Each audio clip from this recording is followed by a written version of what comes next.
1993 se kovan tuulen tuoppi.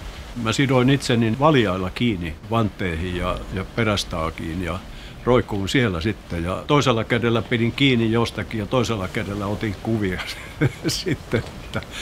Että kyllä se oli kyllä semmoinen.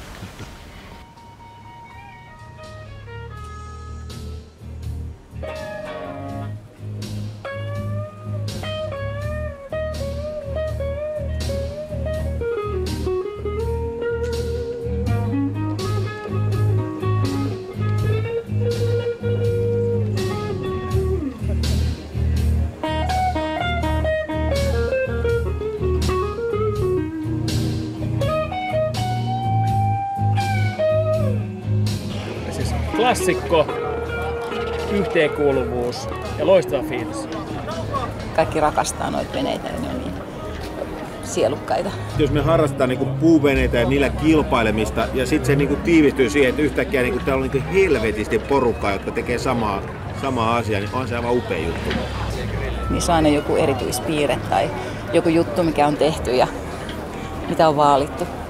Tämä on aivan niin kuin vuoden kohokohta. Tämä on oikeastaan niin puuveneilijän niin tämmöinen vuoden päätapahtuma. Joku sanoo, että tämä on niin kuin puuuskovaisten kesäjuhla.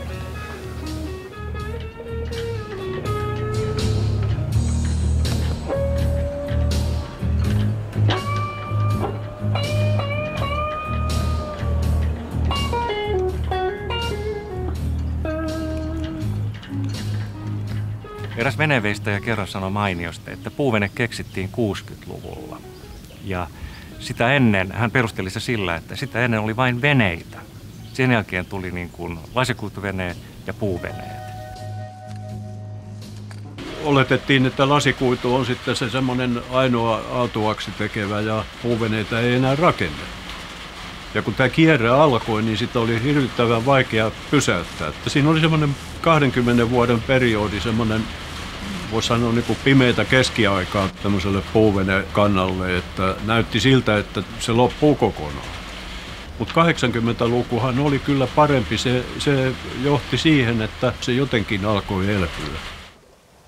Sodan aikana monet veneet menettivät lyijykölinsä ja leikkisesti on sanottu, että monien kutosten ja muidenkin kilpaveneiden lyijyt on pitkin Karjalan metsiä luoteina. Ja nehän sitten korvattiin rautakölillä ja nyttemmin sitten monet ovat onnistuneet palauttamaan alkuperäisten piirustusten mukaiset lyijykölit.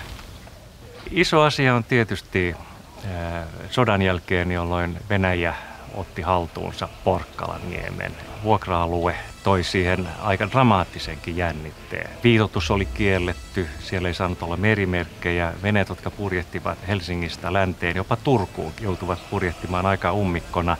Purjehtijat, jotka purjehti silloin ilman koneita, joutuu aina niin kuin jännittämään, että jos tulee pläkä ja veneet ajelehtii sinne Porkkalaan, niin ne pidätetään vakoilusta epäiltynä.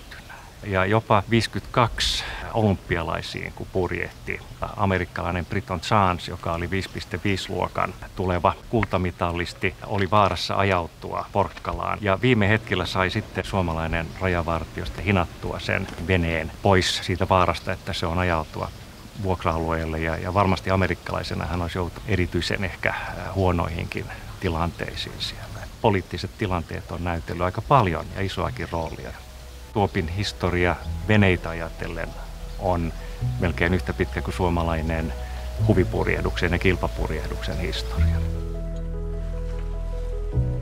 Mes chers parents, je pars. Je vous aime, mais je pars. Vous n'aurez plus d'enfants ce soir. Je ne m'enfuis pas, je pars. Je pars, je vous aime, mais je pars. Vous n'aurez plus d'enfants ce soir. Je ne m'enfuis pas.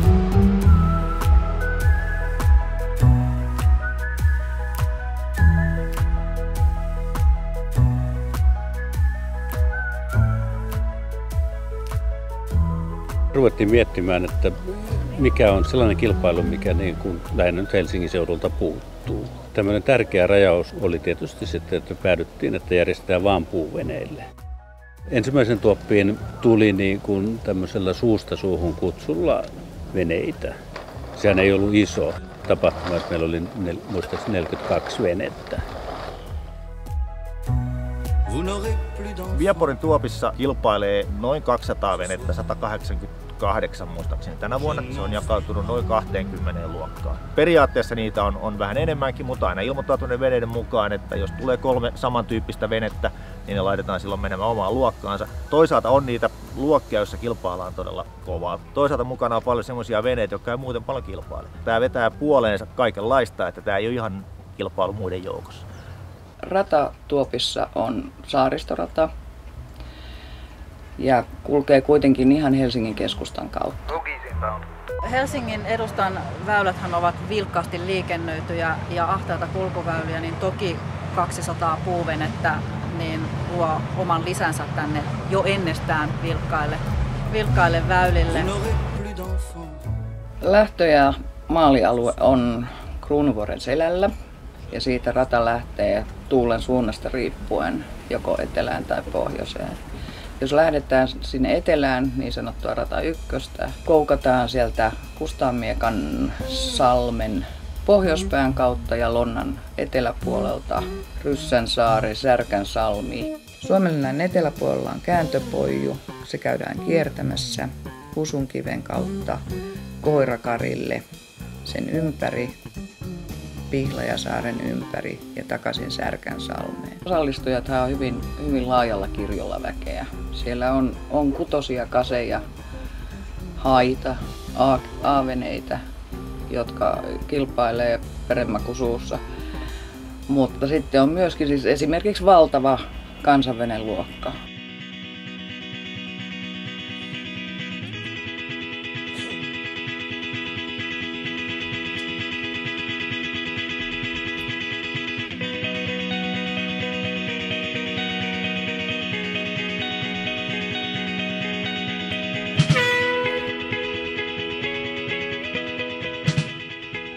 Kilpailutuomarien lähettäessä veneet matkaan maalilaivalta. Kovasti kaunista katseltavaa se oli. 5 eri veneluokan kilpa maailman parhaiten ja kauneinten pikkualusten paahdokas meno syvänsinisellä meren selällä.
Voittaminen on kivaa, mutta miten mä nyt sanoisin, on mahdollisuus purjehtia kauniisti ja silloin kun purjehtii kauniisti ja nätisti, niin se on nautinnollista ja yleensä se nautinto tuottaa myös hyvää tulosta, että ehkä se menee niin kuin enemmän jonkun tämän tyyppisen ajattelun kautta.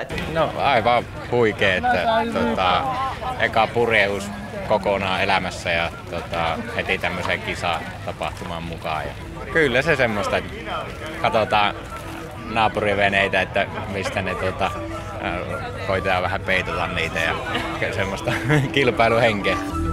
Siis tämähän on tietysti aika kova purjehduskilpailu. Tämä näkee yllättäviä asioita. Niin kuin tässäkin kilpailussa itse asiassa me nähtiin, kun kolmimastoparkki nostatti 8 yli merkin, niin ja se oli kyllä itse asiassa ihan hienoa katsottavaa. Se, että se ei ole pelkästään kilpailu, se ei ole pelkästään rantatapahtuma, vaan puuvenekulttuuri elää siellä. Siellä on todella hienoja veneitä. Koko sen päivän läpi näkyy se, että kun ihmiset niin kuin pitää huolta niistä veneistä. Puuveneiden nykyinen hyvä tilanne osaltaan johtuu kyllä siitä, että tämä Vieporin tuoppi on onnistunut siinä. Se on niin kuin tuonut nämä puuveneharrastajat yhteen. Ja se on niin kuin näyttänyt jokaiselle, joka osallistuu tai näkee niitä reportaaseja tai artikkeleita, että se puuvenekulttuuri elää ja voi hyvin. Täällä on enemmän veneitä kuin missään muualla, yhdellä iskulla.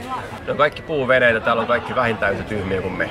Mulla on se, että täällä on Shadows, rollarit ja sitten täällä on Cheekki, jolla kasvaa parta. Anna toistemme talletella suuren seteli, ne multa pitkät vain saa. Elän pelaan, kuljen ja laulu soi, kasosansa ei muutella voi. Ja määränsä ei muutella voi. Kun äiti matkaa. Eiku täältä, eiku joo. Laulujas vain.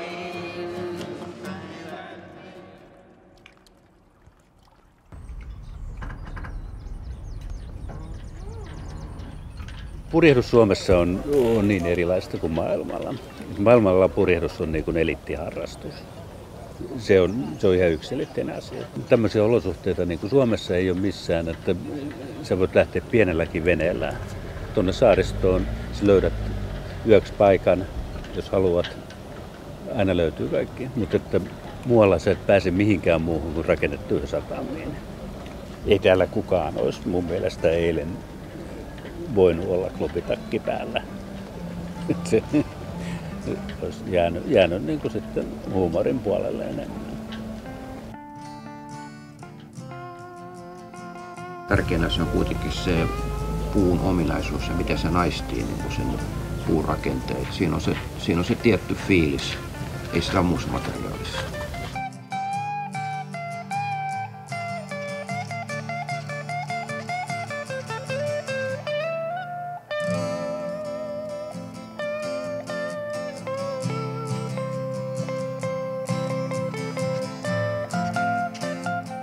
Yksi harrastus. Joku pelaa golfia, mä harrastan puuvenettä.